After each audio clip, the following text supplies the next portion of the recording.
Hello everyone and welcome back to another Minecraft video. Today I'm going to be showing you how to build the modular automatic storage system that I introduced in a concept video a few days ago. If you'd like to get a rundown of the system without watching the full tutorial, click on the video on the screen right now or find the link in the description and it'll show you how the system works without the entire tutorial. But if you want to know how to build it block by block, you're in the right place. Let's get started. The first thing you want to do is figure out where your central block of the system is. For me, it's going to be this cobblestone block right here, and I'm going to use slabs as a building block. You're going to put a dropper facing upward and some hoppers running into that dropper. This is where the items will input into the system. Facing out of that dropper, you're going to put a comparator, and then a repeater behind that, and then a repeater facing into a block. What we're doing is creating a clock here that will propel the items into a glass elevator. So we're going to make the glass elevator now. It needs to be a 3x3 glass elevator. It can also be solid blocks, but I like seeing the items go up, so I make it out of glass, and I'm going to use yellow glass for the demonstration here. Alright, the next step is to figure out where you want the floor of the system to be. I'm going to do it on a slab here, so I'm going to place these stone slabs out. We're going to go 12 blocks out, 6 blocks out from each direction off of that, and then 3 blocks up with solid blocks. So 6 blocks out in this direction, and then 3 blocks up.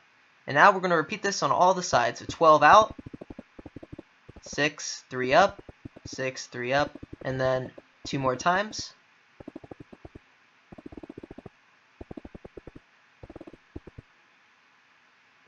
Now what we're going to do is connect all of these wings just with the diagonal line of blocks, and then once you fill in that diagonal line of blocks, you are going to fill in the rest of the floor. Now, later you can come back and remove these, you can decorate them as you go, you can fill it in with solid blocks, it doesn't have to be slabs. I have no preference, it is completely up to you, but for the sake of demonstration yet again, I'm just going to use stone slabs, fill in everything. It looks clean, and I like building on the slab. You don't have to worry about lighting or anything later in Survival World. So now we're going to work on one of the wings. So what you're going to do is come out 16 blocks. I'm going to use stone brick here to mark the 16 blocks. We're using 16 blocks because there are 16 colors. I'm going to place 2 stone slabs there to break it off, and then we're going to go 16 more, and then cap it with 2 more stone slabs. You can go ahead and pull the stone slabs out a little bit this way because they're going to match on the other side. So we're going to do it again. We're going to go in 1 block, and we're going to bring it 16 stone brick slabs out, 16 again, and then connect it. So these are kind of, the stone brick is kind of showing where the chests are going to go soon. Then you're going to want to take these full blocks and go 4 high every juncture point here. So like these pillars on the inside go 4 high, and on the outside go 4 high. Like I said a second ago, this is where the chests are going to go. And now you can go ahead and fill this in. This is going to be the floor yet again.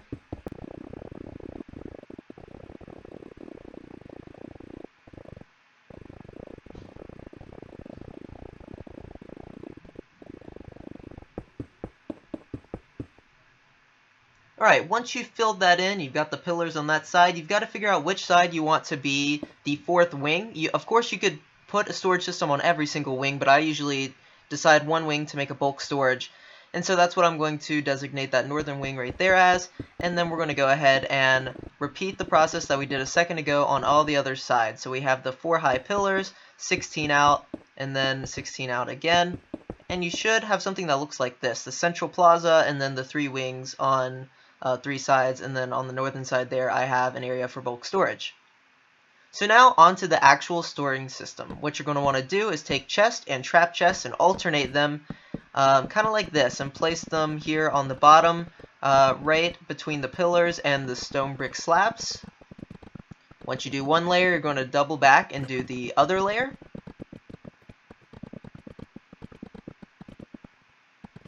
We're going to stagger them so that the items will flow down to the bottom chest.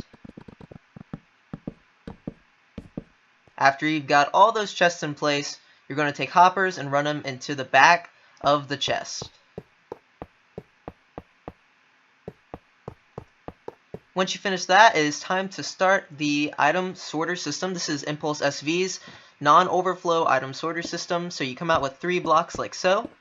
Let's go ahead and run these 3 blocks all the way around.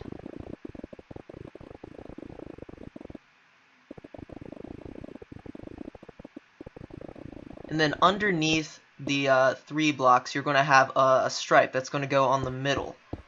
It's going to go all the way around as well.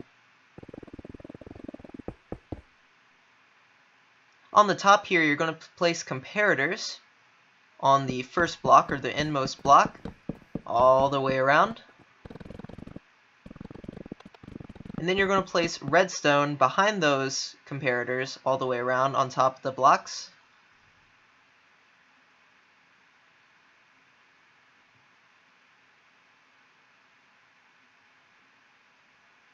The next thing we're going to do is take redstone torches, and we're going to put redstone torches on the blocks we placed a minute ago, on the bottom of those, all the way around, or on the side of those rather, all the way around.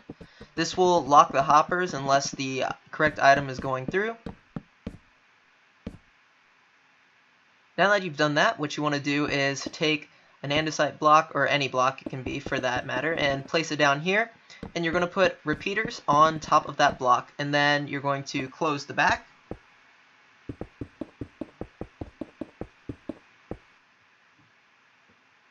And then on top of that block, you're going to place redstone dust.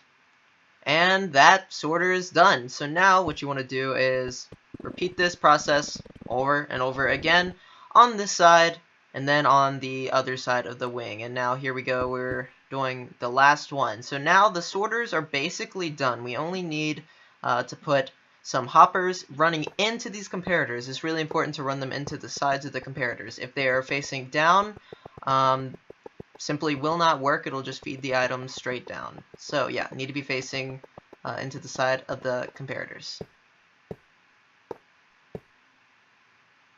Alright, so now, once the item sorters are done like this, what we're going to want to do is put in the ice. The ice is going to go on the inside of the hoppers above the chest. You need to use regular ice because it is transparent. The chest will still open. And you just want to run it all the way around the inside of the hoppers, around the outside like so. And then over here to the end.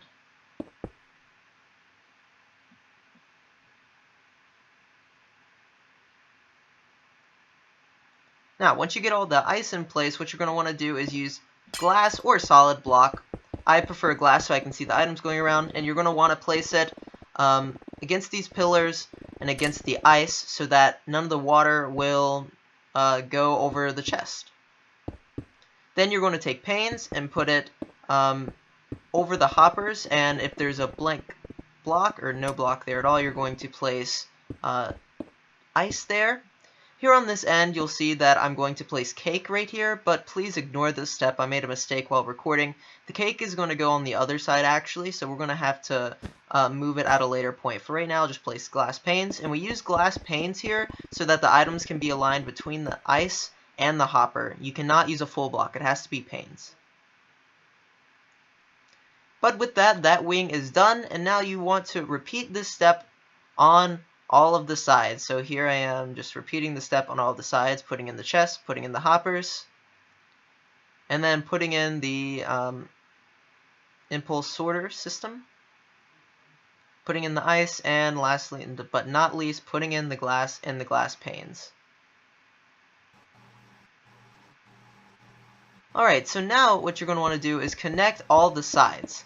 You want to connect the sides so that the items flow from one to the other. So just watch how I place the blocks here. We're going to be doing it by making an L shape.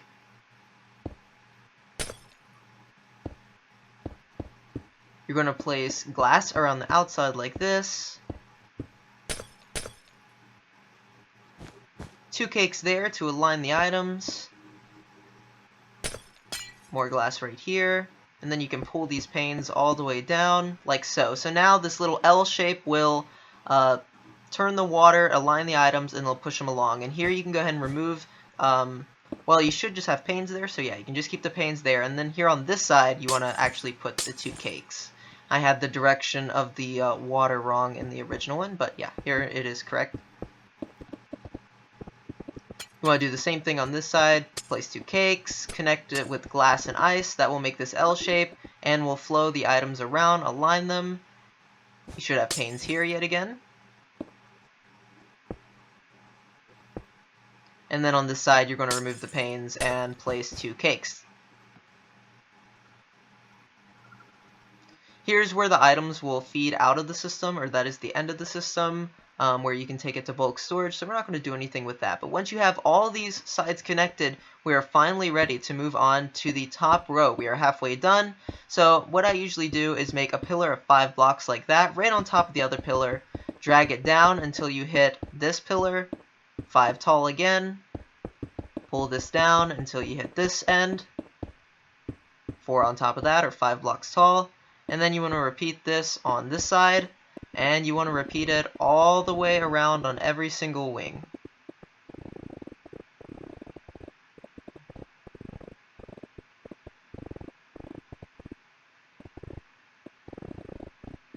These pillars are the arm that are going to hold the chest, just like the chest beneath them.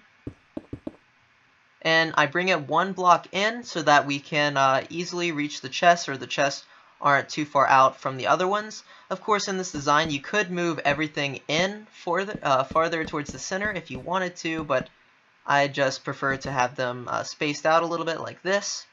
So now, once you get all the chests in place like so, you want to get all the hoppers in place just like before, and we're going to be repeating the same process here like we did on the bottom row. We're going to be doing the item sorter yet again, so place this T shape or the 3 in the stripe, put in our comparators, redstone behind those comparators, redstone torches on the bottom, repeaters on the back block, redstone dust on the block behind the repeaters, and then chests running into the repeaters, or hoppers running into the repeaters, sorry. Ice on the inside of the hoppers, glass to stop the water from flowing out, panes here to help align the items, and then cakes here on the outside, the opposite side of the bottom row. That is the key crucial part here, is that the water is going to be flowing the opposite of the bottom. So now you've got to do it on the other 2 wings. So I went ahead and copy and pasted. Here it is on the other 2 wings, and now we need to connect the wings just like we did on the bottom. However, the L's are going to be reversed because the water, what we're going to do is put it into the system. It's going to flow one way around, or like clockwise, for example, and then it's going to turn around in the system and then go counterclockwise, so it'll end up where it started. So that is how you do that side, and we're going to do a similar type of thing right here.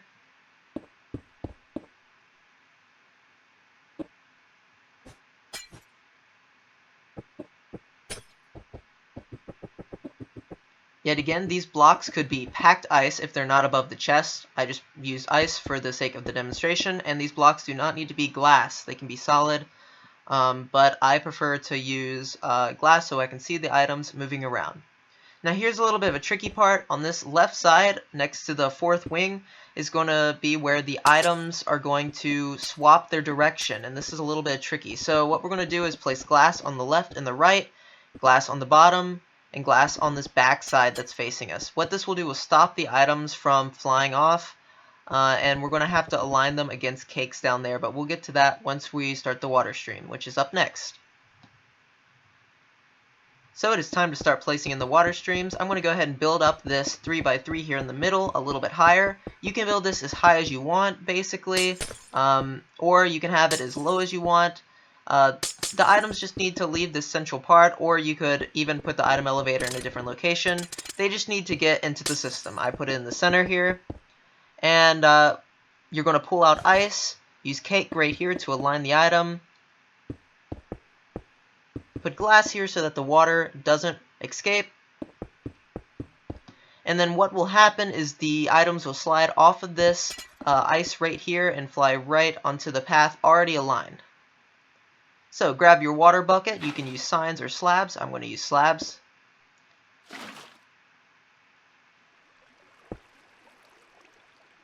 Place a slab and water there.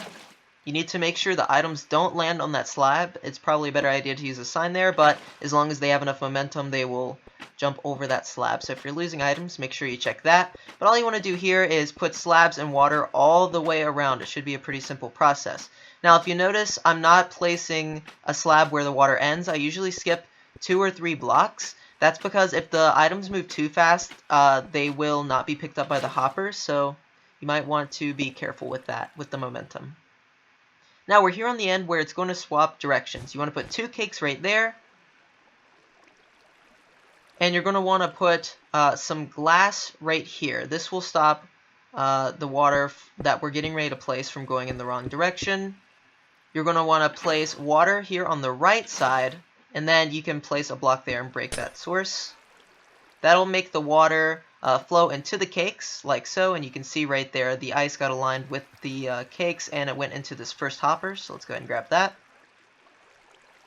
And if you're afraid of the items falling on that glass block, which I probably would be, you can place ice right there, which will allow the items to slide right off into the water. They'll get aligned and they'll go through the rest of the system. Now we want to go ahead and place this water here with slabs and water buckets. Just like we did above. The only difference is that it is now going back towards the beginning of the system. So with this, items that are put in the intro of the system or into the beginning of the system will make it back here to the end by going counterclockwise and then clockwise.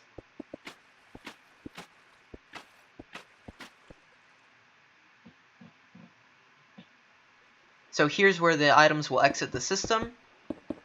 You can put a chest and hopper. You can take it to another sorter. You could expand it to a storage silo. You can do unlimited amount of things here once these items, but these are going to be items that aren't in the system, so probably non-stackables and items such as sponges, wither skeleton skulls, or rare items. Now let's work on the input of the system. You just want to go down, find that hopper chain you had earlier, and bring it up like this. I put some hoppers on the side, like so, and then put 2 chests on the top. The reason I do this is to connect a shulker box area so that you can drop off items out of shulker boxes. Here's how the system works. You can see it is working well. Put in the chest there and goes right around and goes to the first hopper. You want to make sure that it's working, by the way. That's a very important part. If you put pressure plates on these blocks right here, they can lock the hopper so you can drop off your shulker shells or throw out some items in bulk instead of opening the chest if you're just running by. Now comes the time-consuming part. I know this entire thing may seem time-consuming, but this is really where in survival is going to be time-consuming. What you need to do is figure out how you want to sort items and put them into the hoppers. You can either do 3 snowballs, 2 snowballs, and then 1 of the item, or you can do 41 and then the rest of the items. You also need to figure out which items you want to sort. On the screen right now, I'm going to show you, this is how I usually sort my items, how I divvy up the items, and a link to this image is in the description below. So this is how I divvy up the items between the 3 wings. Once you get all your items in the system, you're basically done. You can put in item frames to show where the items are, and you want to make sure that the item sorting system is working correctly. So you want to put in an item that is not going to be sorted into the system. Like for example here, I put in a wither skeleton skull. I put the items into the system so you can see it runs all the way along this, hits the corner, hits the cake, and then it'll eventually go all the way around the system and pop out at the end. So that means it made it all the way through the system, which is exactly what we wanted. Here on the bottom, if you're using the snowballs to sort, what you're going to want to do is put a snowball sorter so that it'll take all the snowballs out of the system before they go up the item elevator. If they go into the system, the item sorters will break, or at least the one at the beginning will break, so you want to make sure you sort those out and put them somewhere else. Of course, there's extra room on the bottom to put a furnace or any other types of mass sorters onto the bottoms before it goes and feeds into the system. If you want extra storage for the system, there's a lot of room for extra storage here on these ends. You can put extra chests. You can even put chests in the pillars in the middle, or you can expand it almost infinitely out in either direction. Make sure that you test the system thoroughly. It is very frustrating to be losing items to a hopper or sorter that is just missing an item, so make sure you run these through and check. And if you don't have the items yet, you can name cobblestone and fill in until you get the items. There you have it, guys. That is how you build the automatic modular storage system. I hope you guys really enjoyed this build and really make it your own in your own survival worlds. I know I will. It is definitely something that is going to be a must on all of my Let's Plays and all of my builds. But until next time, guys, thank you so much for watching, and I'll catch you in the next video.